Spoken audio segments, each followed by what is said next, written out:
উলুবেড়িয়া পুরসভার ৩০ নং ওয়ার্ডের পূর্ব বাহির তফায় ৩টি বাড়িতে আগুন।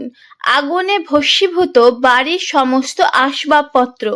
ঘটনাস্থলে দমকলের একটি ইঞ্জিন। যদিও দমকল আসার আগেই এলাকার মানুষ আগুন নিভিয়ে ফেলে।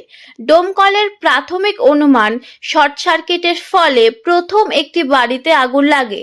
তারপরে সেই আগুন ছড়িয়ে পড়ে লাগোয়া দুটি ঘরে। ক্ষয়ক্ষতির পরিমাণ জানা যায়নি। হতাহতের কোনো খবর পাওয়া যায়নি।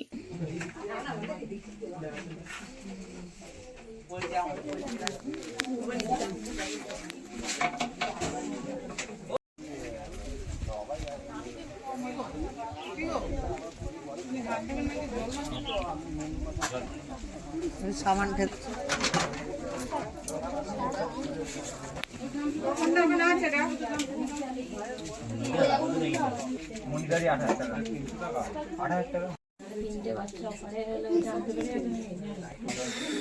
ওদের ইয়েতে ছেড়ে দিলে সব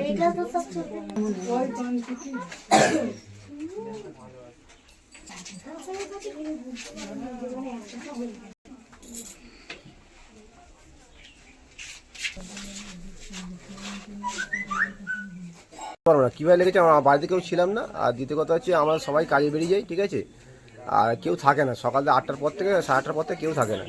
আমি রাত্রি 8টা আসি, আমি দুপুরে জাস্ট খেতে আসি, 12টা 12:30 পর খেতে আসি। আর খাওয়া দাওয়ার পর আবার 1-1.5 ঘন্টা পর আমি আবার 2টো নাগাদ কাজে বেরিয়ে চলে যাই, আবার 5টায় আসি। আগুন লেগেছিল কটা নাগাদ? স্যার বলতে পারবো না, আমি যখন এলাম তখন 9:30 অলরেডি। তখন দেখলাম খবর পেলাম, পাশে এখান থেকে খবর পেলাম যে তোমাদের ঘরে আগুন মানে ধোঁয়া উঠছে। স্যার তখন আমি বুঝতে পারি, তার আগে বুঝতে পারিনি। খবর দিল, আমি আস্তে আস্তে দেখি আমার সব ছাই হয়ে গেছে। কি কি ছিল বাড়ির ভিতরে? সবই ছিল, মানে কম্পিউটার, টিভি, খাট, আলমারি, মানে যা ছিল সব পুড়ে গেছে, কিচ্ছু নেই। ডকুমেন্টস তো সেও পুড়ে গেছে, কাপড় মানে কি, মানে আর কিচ্ছু নেই, সব ছাই হয়ে গেছে।